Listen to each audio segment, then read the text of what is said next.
Bom, essas horas eu me lembro dos episódios que tinha do Chaves na escola, que começava a falar assim, bem, bem, bem. Aí falava nem tanto, nem tanto, nem tanto. Inclusive a Netflix colocou todos os episódios de Chaves das temporadas, inclusive as mais antigas, recomendo muito. Recomendo inclusive que você assista em espanhol, porque é muito bom. Mas vamos lá.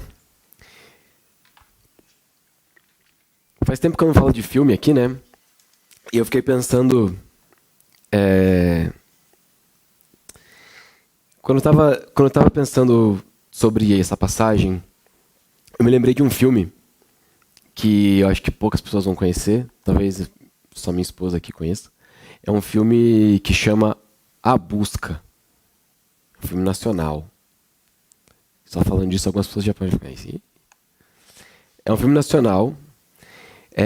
Verifique a classificação indicativa. Mas é um filme que está entre assim, os meus preferidos, se não o preferido da minha vida. Eu amo esse filme demais.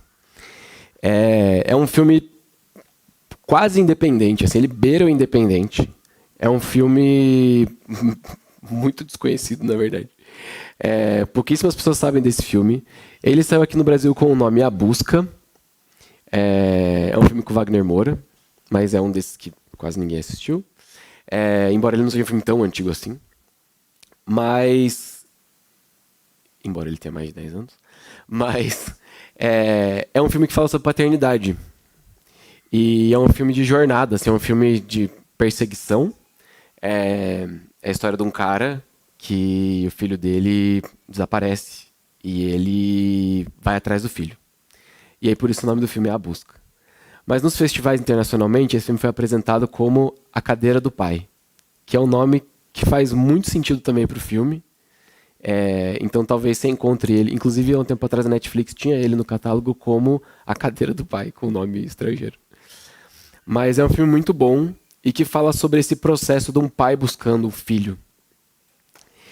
E uma coisa que é muito interessante nesse filme é que à medida que o pai vai procurando, né, o que aconteceu com o filho, onde o filho está, ele vai conhecendo mais sobre esse filho que está distante dele, ao mesmo tempo que ele e o filho, cada um nesse processo, né, que eles estão vivendo ali, distantes, eles vão meio que alinhando as expectativas sobre essa relação de pai e filho, assim. E por que eu falei desse filme? Porque tem uma coisa muito interessante nessa passagem, além do aspecto que a gente pode entender de um pai buscando seus filhos, né, tentando trazê-los ao arrependimento, mas tem algumas coisas que elas não têm muito valor, assim, de... Como é que eu posso dizer? Muito valor num senso comum, assim. Se a gente fosse pensar, tipo, nos filmes mais, sei lá, valiosos da história do cinema, com certeza esse filme não estaria entre eles. Se a gente fosse pensar nos filmes que foram mais caros para ser produzidos, com certeza esse filme não estaria entre eles. Se a gente fosse pensar nos filmes que arrecadaram mais bilheteria, com certeza esse filme não estaria entre eles. Mas, ao mesmo tempo, a franquia Avatar me interessa muito pouco. Embora sejam alguns dos filmes mais caros da história e dos que mais dão dinheiro. O ponto é que nem tudo que custa muito dinheiro realmente é valioso para nós. Existem algumas coisas que valem mais do que dinheiro.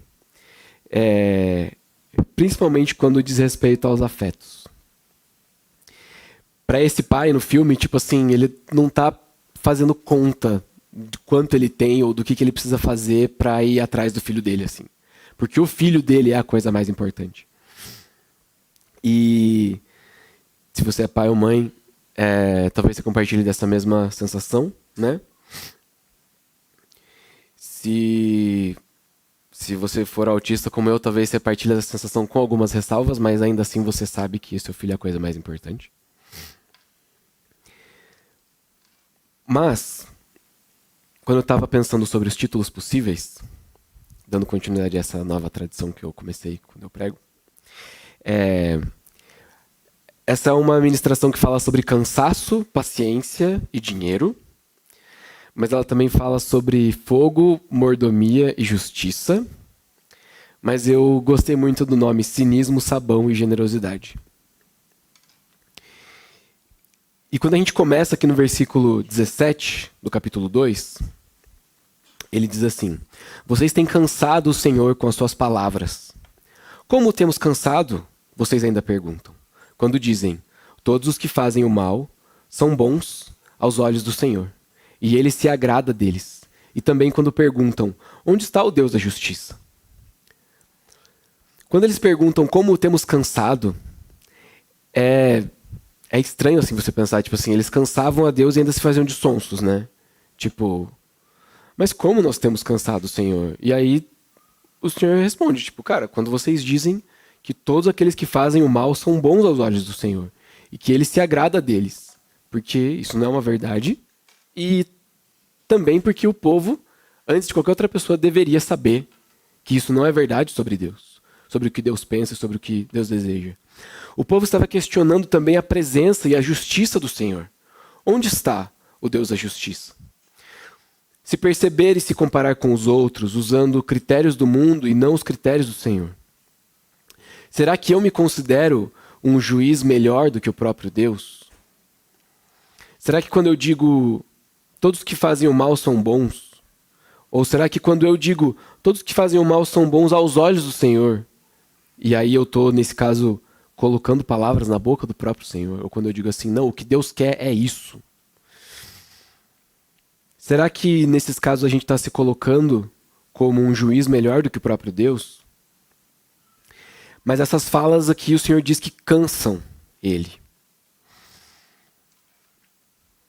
É interessante pensar que quando a gente está lendo ali, desde o começo da série, a gente está falando disso, né? De que o povo também está entediado e está cansado com o Senhor. Mas nesse ponto, é o Senhor que está dizendo, vocês é que estão me cansando com essas palavras. Capítulo 3, versículo 1 começa dizendo assim, vejam, eu enviarei o meu mensageiro que preparará o caminho diante de mim. E então, de repente, o Senhor que vocês buscam virá para o seu templo. O mensageiro da aliança, aquele que vocês desejam, virá, diz o Senhor dos Exércitos. Tem um versículo em Mateus 11:10 que diz assim, esse é aquele a respeito de quem está escrito, eu enviarei o meu mensageiro à tua frente, ele preparará o teu caminho diante de ti. Aqui é um versículo em Mateus capítulo 11, onde Jesus está falando sobre João Batista. Então, a gente pode, lendo esse versículo, entender que esse versículo diz respeito a João Batista, ou que ele se cumpriu em João Batista. Esse mensageiro que prepara o caminho para que o Senhor, que o povo busca, venha para o templo, é um mensageiro que traz uma mensagem de arrependimento. Porque essa era a mensagem de João Batista, né? Mas a gente também tem o mensageiro da aliança, que o povo deseja virá. E alguns comentaristas sugerem que nós temos aqui a figura de duas pessoas distintas. Que a gente tem o mensageiro do Senhor e o mensageiro da aliança. O mensageiro do Senhor seria João Batista, que anuncia essa mensagem de arrependimento. E esse arrependimento é um arrependimento que prepara o caminho para a vinda do Senhor. Mas a gente também tem o mensageiro da aliança. E o mensageiro da aliança seria o próprio Cristo. Alguns sugerem também que a gente tem 3 momentos aqui. A preparação do caminho, a vinda do mensageiro da aliança e o dia do Senhor. De qualquer forma, o próprio Senhor diz que o mensageiro que prepara o caminho diante dele, significando que quem vem pelo caminho que o mensageiro prepara é o próprio Senhor da aliança. Então o mensageiro prepara o caminho diante de mim. E esses 3 momentos aqui seriam a preparação do caminho com a pregação de João Batista para o arrependimento, a mensagem da aliança que vem com Cristo Jesus encarnado, mas também o dia do Senhor, que ele também vai falar mais para frente aqui sobre juízo e tudo mais, que a gente crescer a segunda vinda de Jesus. Versículo 2 diz assim, mas quem suportará o dia da sua vinda? Então ele está dizendo que vem e que tem o dia da vinda, que eles estão buscando, Mas quem suportará o dia da vinda do Senhor? Quem ficará de pé quando ele aparecer? Porque ele será como o fogo do ourives e como o sabão do lavandeiro. Então vocês buscam e desejam a vinda do Senhor, mas não poderão suportá-la quando acontecer. Um Deus que vem como fogo e como sabão. Aqui a figura desses instrumentos de purificação é bastante evidente, bastante clara. O ourives trabalha com joias e ele usa o fogo para purificar os metais preciosos. E o lavandeiro usa o sabão para tirar manchas e limpar as roupas. O dia da sua vinda está relacionado à purificação. Ele se sentará como um refinador e purificador de prata. Purificará os levitas e os refinará como ouro e prata. Assim, trarão ao Senhor ofertas com justiça. Então, as ofertas de Judá e de Jerusalém serão agradáveis ao Senhor, como nos dias passados, como nos tempos antigos. É engraçado porque ele perguntou assim, quem ficará de pé? E aí logo em seguida ele fala assim, ele se assentará. Então, tipo assim, nem o próprio Senhor ficará de pé, porque está dizendo aqui que ele vai se sentar, né?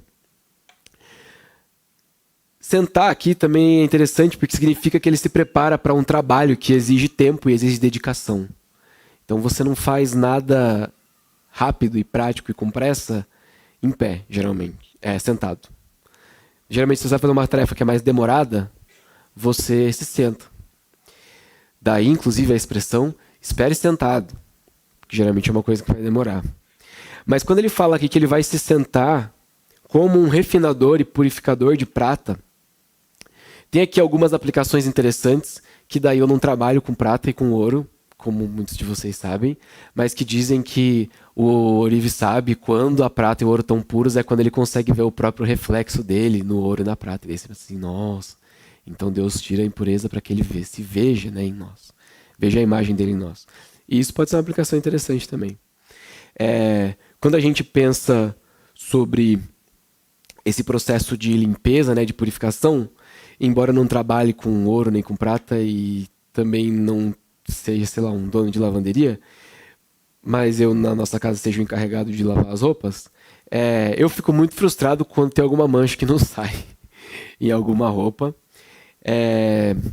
Mas talvez a minha indignação maior relacionada à limpeza seja com calçados. Eu gosto muito de tênis, quem me conhece sabe. E tem alguns tênis que são feitos de materiais que são difíceis de limpar. E aí, nesse caso, você usa um impermeabilizante, que é para sujeira não grudar no tênis. Se você não sabia nem que isso existia, isso também mostra o quão esquisito eu sou, mas também que você se importa pouco com tênis. Dependendo do material do tênis, você usa materiais diferentes para limpar. Então você pode usar escovas de durezas diferentes, e você pode usar detergentes de tipos diferentes para materiais diferentes, né, do tênis. Então se é de couro, se é de notebook, se é camurça, se é lona, se é, enfim, mesh sintético, o que quer que seja. E você vai usar esses produtos todos para limpar o seu tênis. E essa é uma tarefa que quando eu faço, costuma demorar um tempo, assim. Eu limpo as solas dos tênis, eu limpo os tênis por dentro e por fora, limpo os cadarços, limpo tudo. E isso também é uma coisa que faz com que meus tênis tenham uma vida útil muito maior e, tipo, muitos tênis meus que são bem antigos pareçam que são, sei lá, novos. Porque eu sempre limpo todos os tênis antes de guardar, enfim, e é isso. Mas essa sensação de você estar ali meticulosamente limpando, tipo, com uma agulha, tirando pedrinhas e sujeirinhas das frestas da sola do tênis, que é o que eu, maluco, faço, te dá também uma sensação de satisfação quando você termina a limpeza do tênis e olha e fala assim, caraca, velho, parece que tá novo. Tá limpinho agora. Na nossa casa, talvez algumas das superfícies mais limpas sejam as dos tênis. Porque eu realmente me dedico a isso, assim. E eu fiquei pensando muito nesse processo de limpeza mesmo, assim, na dedicação e no tempo que isso leva, né? Eu nunca lavo o tênis na máquina, por exemplo, de jogar lá o tênis e deixar a máquina lavar, né? Embora tenha muita gente que limpe o tênis dessa forma e cada um faz o que quer com os tênis que tem. Mas eu gosto de eu mesmo trabalhar naquilo. E quando eu estava lendo e pensando aqui nessa figura, né, de Deus limpando e purificando e preparando com cuidado e com dedicação e investindo tempo, e não só pensando nos meus tênis, mas pensando na minha vida, em todos esses anos vivendo como um pecador que se arrepende e peca novamente, se arrepende e peca novamente, se arrepende. Esse processo de purificação que Deus faz em nós, ele é constante e ele dura muito tempo. Se você está começando nesse negócio de vida cristã agora, eu sinto lhe dizer que, tipo assim, provavelmente você vai estar se deparando com pecados ainda por muitos anos, se você não morrer ou se Jesus não voltar antes. Mas o fato é que isso faz parte da nossa caminhada cristã, e esse processo de purificação também faz. No versículo 5 ele diz assim: eu virei a vocês trazendo juízo. Sem demora eu vou testemunhar contra os feiticeiros, contra os adúlteros, contra os que juram falsamente, contra aqueles que exploram os trabalhadores em seus salários, que oprimem os órfãos e as viúvas e privam os estrangeiros dos seus direitos. E não têm respeito por mim, diz o Senhor dos Exércitos. Aqui é interessante também porque me lembrou uma outra passagem. Eu fiquei lendo várias coisas do Antigo Testamento na semana retrasada, né? Dessa vez é Novo Testamento, tá? Mateus, capítulo 25, versículo 42.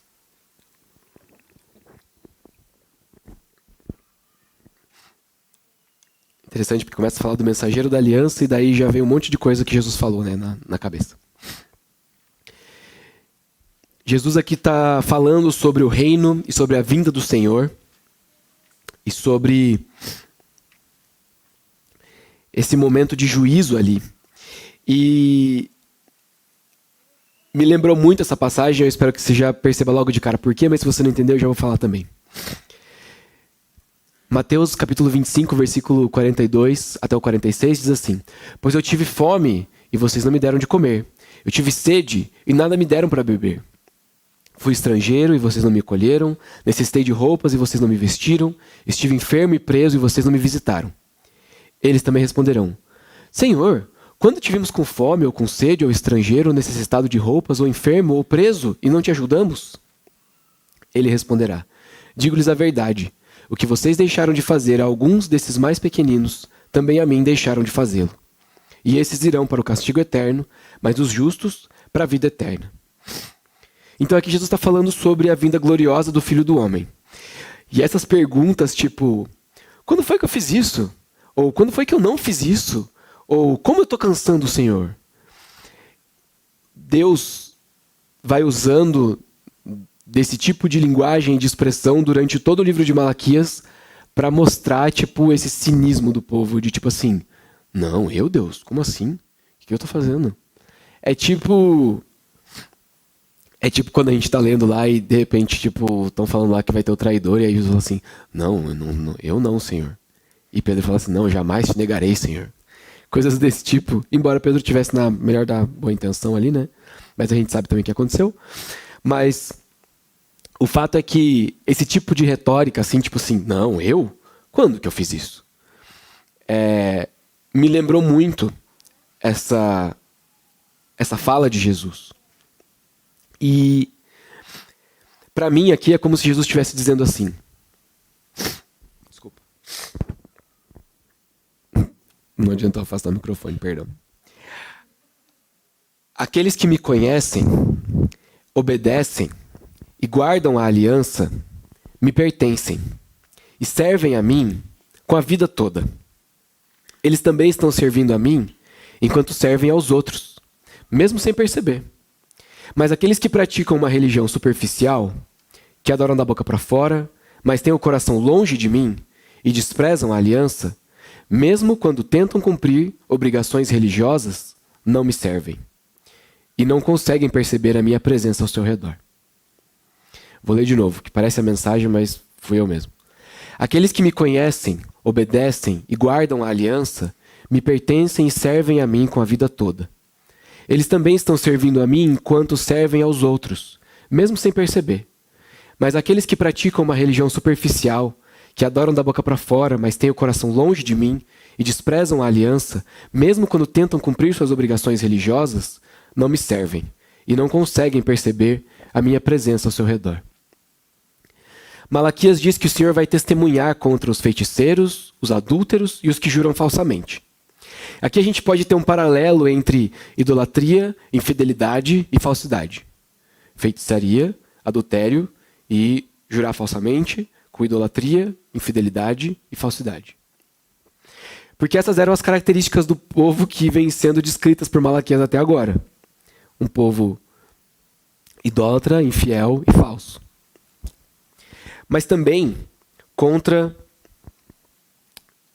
os que exploram o trabalho dos outros, que oprimem os vulneráveis e impedem os direitos dos estrangeiros, ou restringem os direitos dos estrangeiros. Essas características também parecem se relacionar um pouco com o assunto de finanças que vem a seguir, porque em alguns casos elas podem estar motivadas por ganância ou por, enfim, falta de generosidade, né? E ele diz que esses não... Aliás, o juízo do Senhor se baseia na relação com ele, mas também na relação com os outros. Como nos 10 mandamentos. Então a gente vê que eles começam com mandamentos que dizem respeito à nossa relação com o Senhor, tipo, amarás o Senhor teu Deus, não farás imagem para adorar, e assim por diante. E depois tem outros mandamentos que dizem respeito à nossa relação uns com os outros. E aqui é como se eu estivesse dizendo a mesma coisa. Ele vai falar da feitiçaria, do adultério e dos que juram falsamente, mas depois ele fala também daqueles que exploram o trabalho dos outros, que oprimem o órfão e a viúva e que restringem os direitos dos estrangeiros. Esses não têm respeito, eles não têm temor pelo Senhor e por isso ele vem trazendo juízo. E Jesus também age de acordo com esses valores. Ele condena a idolatria, reforçando que o mais importante é amar a Deus de todo o coração, de toda a força, de todo entendimento, como a gente viu na semana retrasada, né? E ele até citou o Shema Israel. Ele condena o adultério nas relações do próprio povo, né? Tipo nas relações entre marido e mulher, por exemplo, mas especialmente na relação com Deus, na infidelidade para com o Senhor. Ele condena a falsidade dos mestres da lei, que agiam com parcialidade ou eram mais apegados às tradições do que aos mandamentos, assim como Malaquias também faz com os sacerdotes que eram parciais, aqui no livro de Malaquias. E ao mesmo tempo Jesus promove a justiça e a generosidade, ele visibiliza, acolhe e valida com dignidade as pessoas vulneráveis, e ele trata os estrangeiros com bondade e com valor. Aqui o Senhor relaciona essas práticas como um indicativo do coração dessa pessoa em relação ao próprio Senhor. Então a gente vê que para Deus é como se a relação dessas pessoas ali, do povo de Israel, para com os órfãos, as viúvas, os seus empregados, né, os servos, para com os estrangeiros, a maneira com que eles estão tratando, ou destratando nesse caso, prejudicando essas pessoas, também diz respeito a como o coração deles está diante do Senhor. Então, aqui a gente também percebe uma dificuldade de conciliar alguns discursos com o Evangelho de Jesus e com o que está no coração de Deus. Da mesma forma, quando Deus fala sobre a feitiçaria, ou fala sobre o adultério, ou fala sobre... Nossa, tô soprando hoje. O adultério, ou fala sobre jurar falsamente, ele também está falando sobre essa religião que é superficial, como a gente vem falando aqui, né? Como eu também falei bastante na semana retrasada. No versículo 6, ele continua dizendo assim: de fato eu, o Senhor, não mudo. Por isso vocês, descendentes de Jacó, não foram destruídos. Desde o tempo dos seus antepassados, vocês se desviaram dos meus decretos e não os obedeceram. Voltem para mim e eu voltarei para vocês, diz o Senhor dos Exércitos. Mas vocês perguntam: como voltaremos? Esse é o mesmo Senhor que um dia chamou Abrão e fez uma aliança com ele, apesar de todas as suas falhas e futuros tropeços. O Senhor já estava ciente desde o começo da incapacidade do povo. Ele não era pego de surpresa com o pecado deles. E a aliança também previa condições para o arrependimento, perdão e reconciliação por causa do pecado. Mas o seu desejo, também desde o começo, não mudou.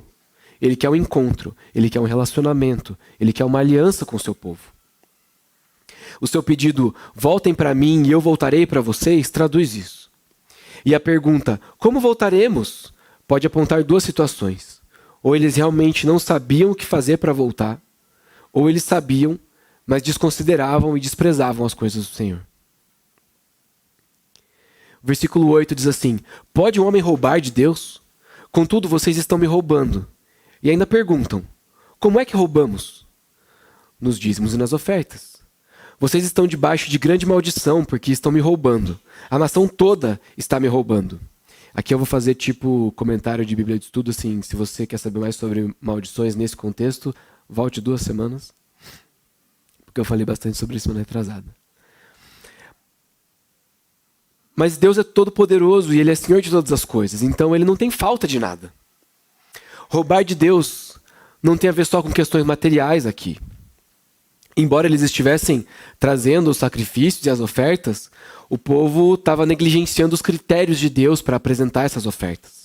Como a gente tem visto, né, na série, traziam animais defeituosos, não apresentavam as ofertas de acordo com o que o Senhor tinha prescrito, e os sacerdotes também não agiam de acordo com o seu ofício.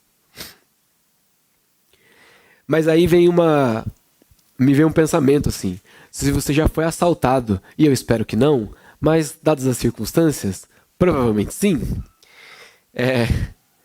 Ou num roubo mesmo, tipo, sei lá, na tua casa, assim, ou num furto, ou mesmo que não tenha envolvido, né, tipo, uma armada, nada do tipo, mas levaram de você algo que pra você tinha mais valor afetivo do que financeiro. Tipo, uma parada que você não tem como recuperar, assim. É muito estranho quando acontece isso. E eu fiquei pensando aqui, né, que certamente existem coisas que são mais valiosas do que dinheiro. O filme A Busca prova isso, já que é um filme muito mais legal do que Avatar, mesmo sendo um filme muito mais barato e que rendeu muito menos dinheiro. Mas a pergunta então que fica nesse versículo é: será que Deus está realmente contando as moedinhas que faltam nos dízimos e ofertas do povo? Será que é disso que Deus está falando, né, que eles estão roubando? Aí a gente entra no versículo 10, que diz assim: tragam o dízimo todo ao depósito do templo, para que haja alimento na minha casa.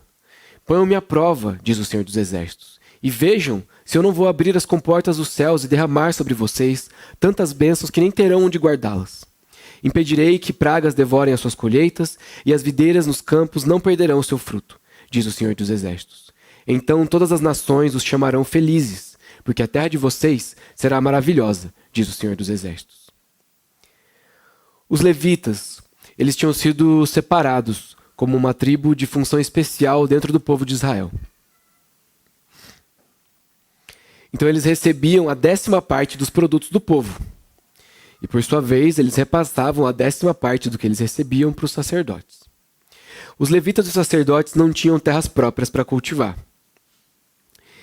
Quando foram fazer a divisão das tribos, Deus disse que os levitas não teriam terra e que, como a gente cantou naquela música agora há pouco, que o Senhor era a porção e a herança deles e por isso eles não iam ter terras. Eles iam ser uma parte do povo que serviria ao Senhor, e como eu também falei semana retrasada, eles eram uma expressão dessa relação de dedicação total, exclusiva ao Senhor, e por isso o povo trazia a 10ª parte dos seus bens ali, ou dos frutos, né, da sua colheita, para os levitas, para que eles tivessem sustento, e os levitas também entregavam parte disso para os sacerdotes, para o sustento dos sacerdotes. Então eles se dedicavam a servir ao Senhor no tabernáculo e no templo, e eles eram sustentados pelo povo nesse ofício.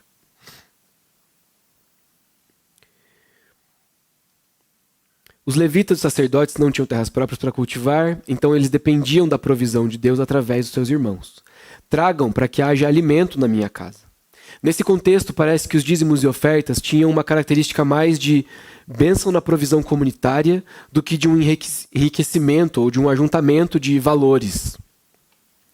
Para uma comunidade agrícola como os israelitas, é como se o Senhor estivesse dizendo, ou estivesse se referindo à provisão de recursos essenciais para a sobrevivência do povo. Então Deus não está falando aqui, tipo assim, tragam todas as suas joias e todo o seu ouro, toda a sua prata e tudo que vocês têm aí, tipo, e tudo que vocês estão ganhando de dinheiro, porque eu quero ser muito rico, eu quero que tudo aqui seja muito ouro e muito rico. Não parece ser isso que o Senhor está dizendo aqui. Os israelitas se queixavam de que os outros povos pareciam mais prósperos e mais satisfeitos do que eles. Mas aqui o Senhor diz que as nações é que vão chamar eles de abençoados. As nações vão dizer que eles são felizes. O testemunho de Israel para as nações também estava relacionado a questões de compromisso, entrega e generosidade para com o Senhor.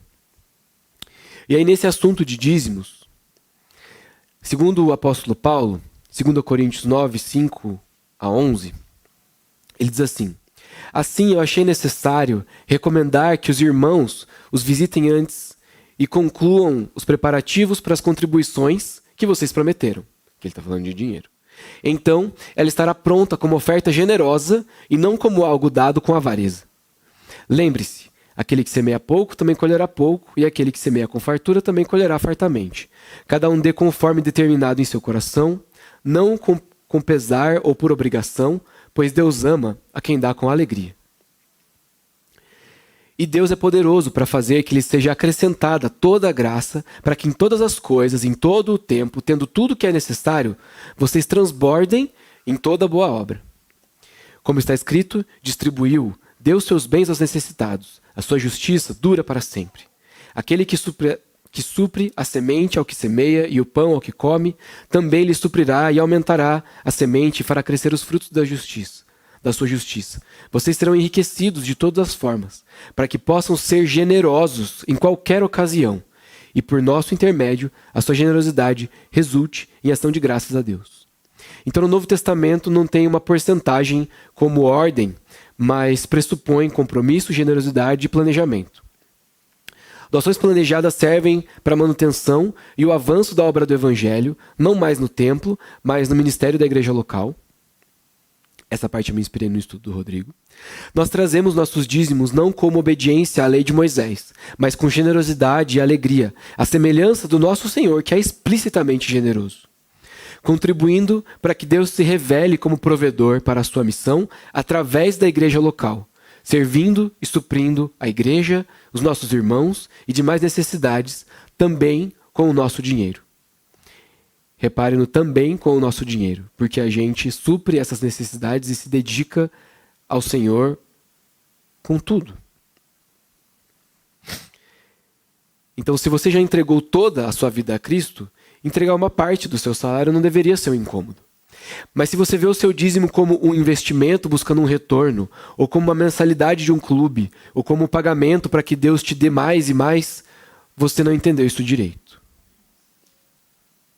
O versículo 13 diz assim: vocês têm dito palavras duras contra mim, diz o Senhor. Ainda assim perguntam: o que temos falado contra ti? É louco porque daí nesse ponto quem está falando é o Senhor e ele também está falando coisas bem duras, né? Mas ele está dizendo que o povo tem dito palavras duras contra ele. E eles perguntam: o que temos falado contra ti? E aqui eu fiquei pensando muito sobre normalizar a linguagem violenta. E de que, infelizmente, existem relacionamentos onde palavras hostis são comuns. E aí a noção do que é agressivo, do que é ofensivo, se perde.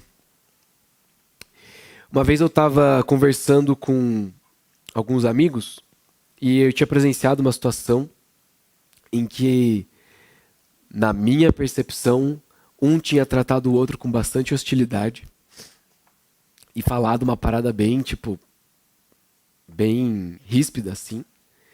E depois eu fui conversar com eles, assim, e aí, aquela situação lá, você falou isso e tal. E ele falou, não, mas tá de boa, não falei na má intenção. E aí eu fui falar com o outro, e aí o outro falou, não, mas também tá tranquilo, não levei pro coração, foi normal.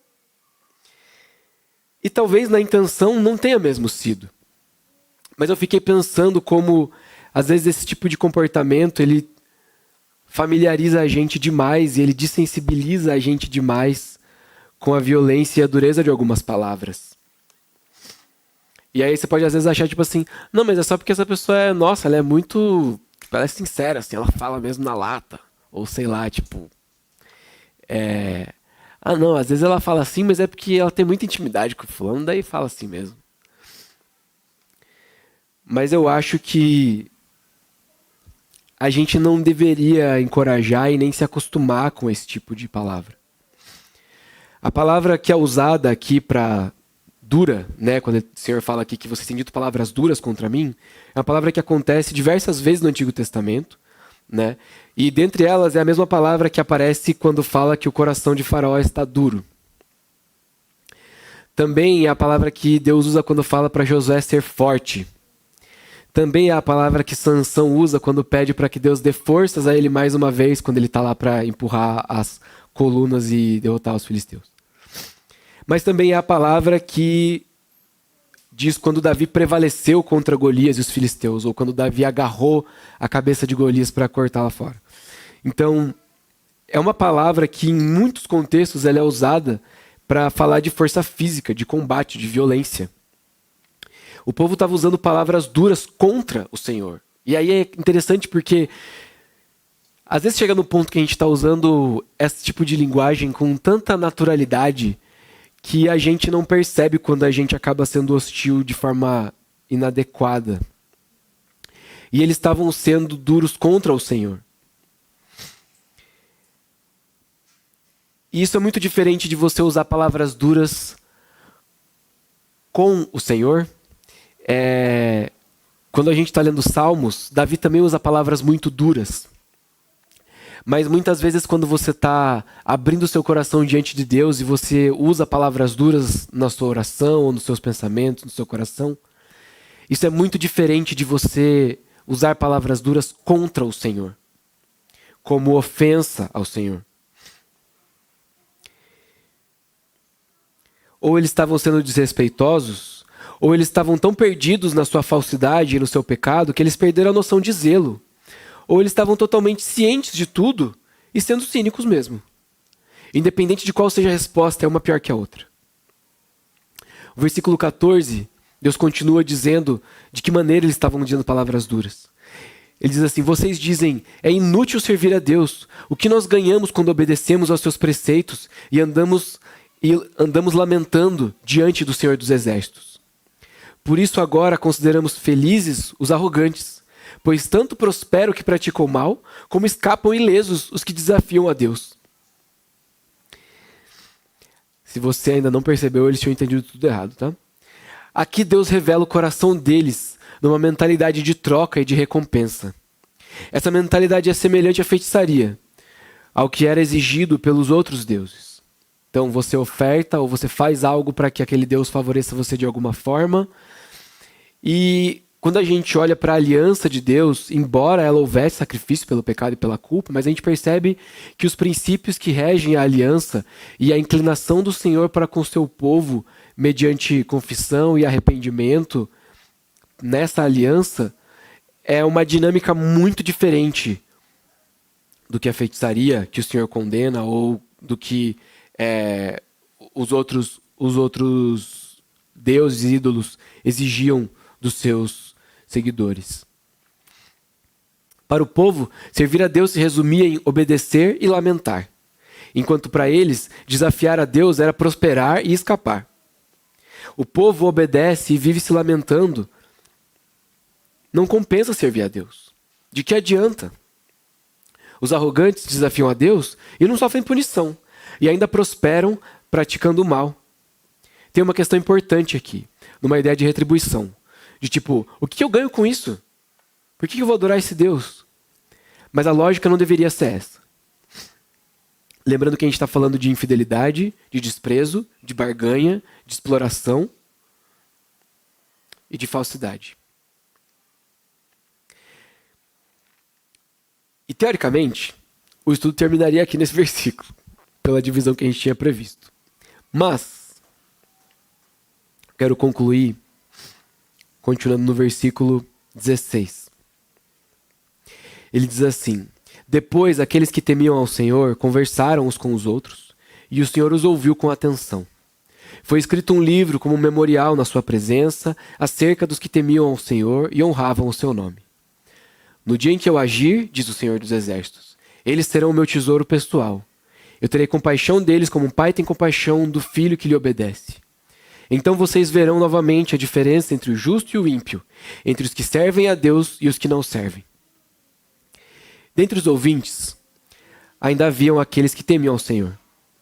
Eles conversaram entre si e Deus os ouviu com atenção, o que eles disseram. Deus ouve as nossas palavras e as nossas conversas. Mas eles fizeram questão também de registrar um memorial daqueles que deram ouvidos, dos que honravam e temiam o nome do Senhor. E aqui eu lembrei também do Shema Israel, né? Do ouve, ó Israel. A obediência também atrai compaixão. Não era questão de serem aparentemente, publicamente, explicitamente religiosos. Não era sobre oficializar a lei do Senhor e as práticas do templo como um dever institucional para a nação, porque isso meio que já era o que deveria ser e não estava funcionando. Era sobre honrar a aliança e ser fiel ao Senhor da aliança. A fidelidade à aliança é o que distingue o justo e o ímpio, aquele que serve e aquele que não serve ao Senhor. É o coração do crente que dá ouvidos ao Senhor, que ama de todo o coração, de toda a força, de todo o entendimento. É o coração que entende que tudo pertence ao Senhor e que tudo o que consideramos possuir somente nos foi confiado pela sua graça, como mordomos que administram os recursos do seu Senhor. O dízimo é uma expressão de compromisso, gratidão e fidelidade a Deus com os nossos recursos financeiros. O nosso Deus é extravagantemente generoso. Ele já nos deu tudo. Nossa, agora esfreguei no microfone o papel, desculpa. E não é emoção, é alergia. Essa é uma passagem também, principalmente o versículo 10 aqui do capítulo 3, muito usada para falar de dízimos e da importância de trazermos os dízimos e de como o Senhor derrama bênção sobre aqueles que são fiéis nos dízimos. Mas eu quero trazer uma outra abordagem sobre esse assunto. Agora o Antigo Testamento. Êxodo 19, versículos 5 e 6, é quando o povo chega no Monte Sinai e antes de Moisés receber a lei de Deus e os 10 mandamentos e tal, Deus está falando ali com Moisés e ele diz assim: agora, se me obedecerem fielmente e guardarem a minha aliança, vocês serão o meu tesouro pessoal dentre todas as nações, embora toda a terra seja minha. Vocês serão para mim um reino de sacerdotes e uma nação santa. Estas são as palavras que você dirá aos israelitas. Deus disse que o povo que guardasse fielmente a sua aliança seria o seu tesouro pessoal. Um reino de sacerdotes, como a gente falou semana retrasada, e uma nação santa. O Senhor não tem falta de nada. Ele não precisa do nosso dinheiro. Ele não precisa do nosso tesouro. Toda a terra pertence a Ele. Mas Ele permanece fiel à sua aliança. E, consequentemente, aqueles que guardam a aliança também experimentam da sua fidelidade. Ele faz deles um reino de sacerdotes, onde todos servem diante dele, onde todos honram o seu nome, onde todos dedicam suas vidas, seus recursos e seus afetos ao Senhor. Eles são uma nação santa, porque pertencem e servem a um Deus santo. E assim como o altar santificava toda a oferta que o tocasse, como a gente viu semana retrasada, é o Senhor quem nos santifica como um povo. É Ele quem purifica, como um artífice que trabalha com coisas preciosas, purifica ouro e prata. Ele se senta pacientemente e nos segura em meio ao fogo da purificação, em meio às águas e à agitação da lavagem. Para aqueles que preferem o exemplo do sabão. Ele quer todo o seu tesouro, que ele esteja na sua presença. E assim como eu fiz semana passada, um resumo também do que eu fiz para as crianças. Hoje nós não trazemos mais sacrifícios e ofertas pelo nosso pecado, como o povo de Israel fazia, mas trazemos nossos corações, purificados por Jesus, para adorar a Deus com nossas vidas, todos os dias. Podemos contribuir também com dinheiro nos dízimos e ofertas, mas principalmente oferecemos nossas vidas inteiras e tudo o que temos ao Senhor Jesus. Tudo pertence a Ele. Por isso, Deus diz que o seu povo é como um tesouro para Ele. O seu povo é o seu tesouro pessoal. Essa expressão tesouro pessoal é usada diversas vezes no Antigo Testamento para se referir à relação de Deus com o seu povo. Nós somos como um metal impuro, que é trazido à sua presença para ser purificado por Ele, num processo particular e meticuloso, para se tornar o seu tesouro pessoal. De toda a terra que pertence a Deus, nós somos o seu tesouro pessoal, porque Ele faz de nós seus filhos. Amém?